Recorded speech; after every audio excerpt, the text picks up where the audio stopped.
Hi, friends. So Miss Dolia here. I'm going to go over adding expressions with you. So that's one of the skills for our Module 6. It's going to help us eventually with equations, which is the overarching standard here. So we've got some new vocab terms. Term. So in math, a term is a number or variable. It's what we're addressing in the expression, okay? So an expression, however, is a mathematical phrase with numbers, variables, and or operations, but no equal sign. So I'm just going to draw really quickly some examples of an expression. An expression can literally be 2 plus 3. It can be 2x plus 3. It can be 7 times 12. I've got operations. Sometimes there are variables. It just depends, okay? Oh, and an expression can even just be 5.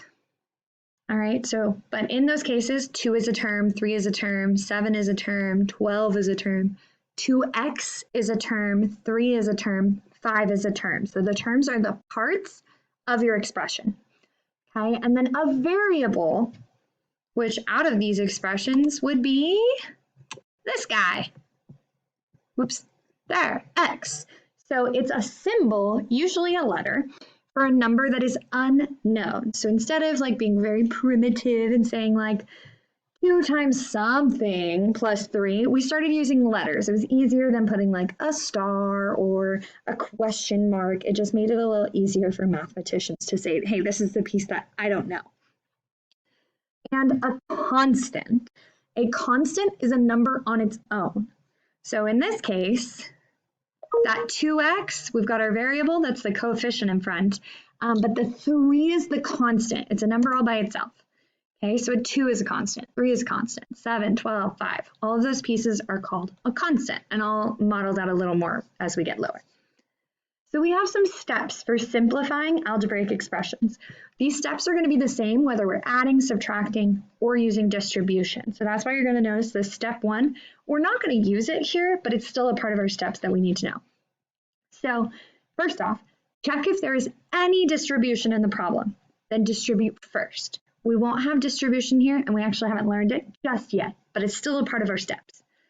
Next, box all variables, including their signs. All right, so if there's a plus sign in front of it, if there's a negative sign in front of it, we need to include it. Then circle all constants, including their signs. And then at the end, combine like terms. That's why we're boxing and circling, so we know which terms are like. Okay, I'm going to scroll down a little bit.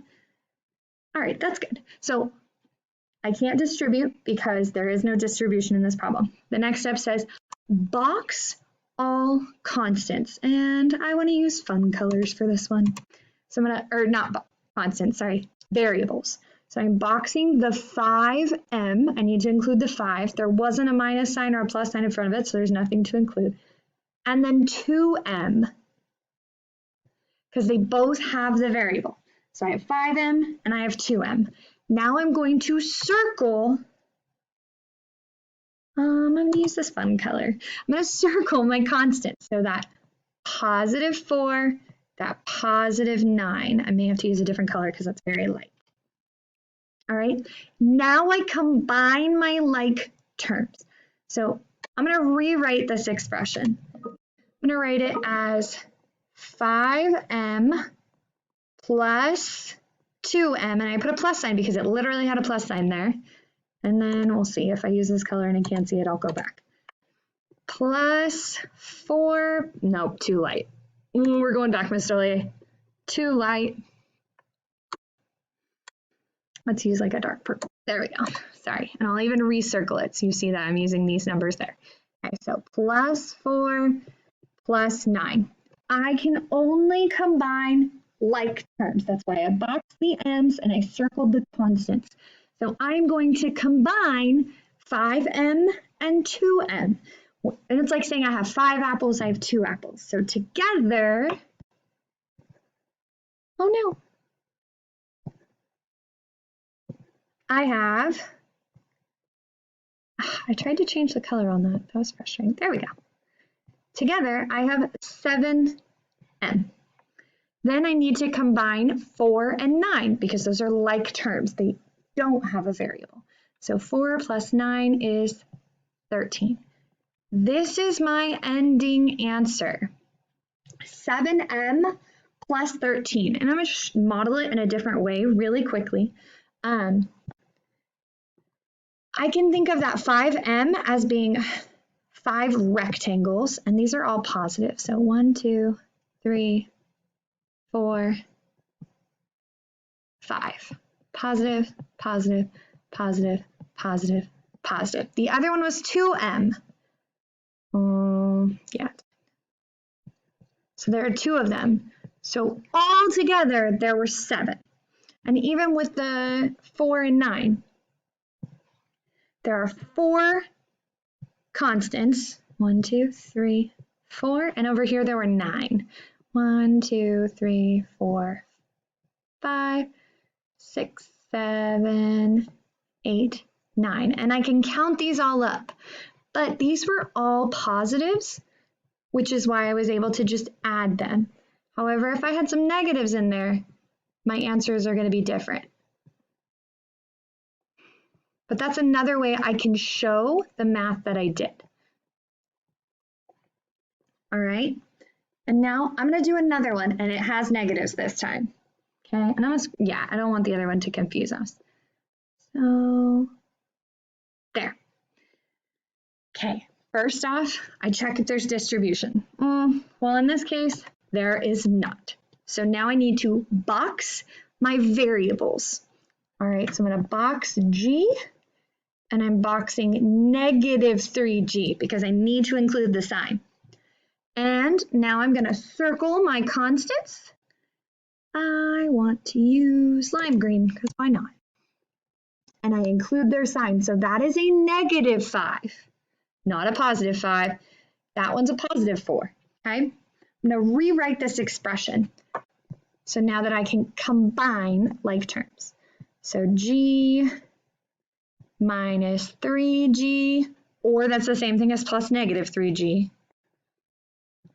And negative 5 plus 4. I rewrote them just how they were, but now they're next to each other.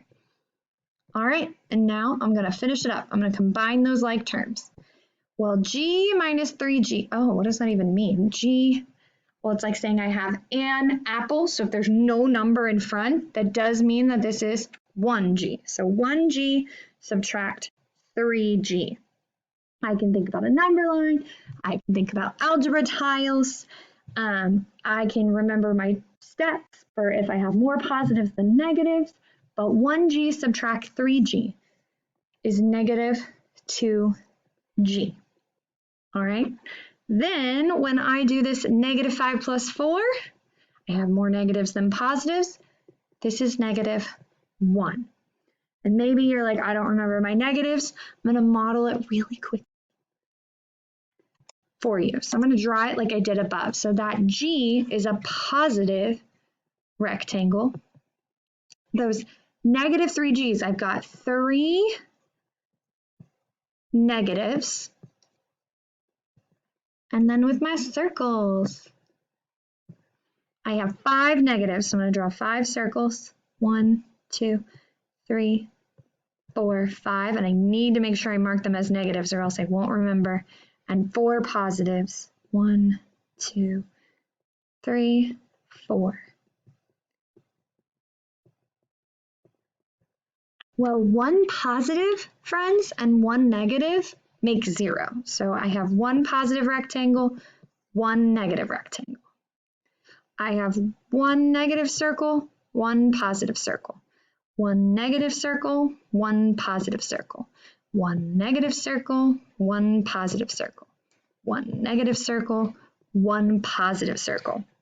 And then I can see there that I'm left with 2 negative G's and 1 negative constant. That's where this negative 2G subtract 1 came from. I just did it mathematically on the left, or I mean, they're both mathematically, but I did it in my head, and over here I drew a picture. Either way is up to you, but just know that if these numbers get really big, you're not going to be able to draw those pictures. So we've got to start remembering our rules for adding and subtracting negatives. All right, well, thank you, friends, for stopping by. See you later.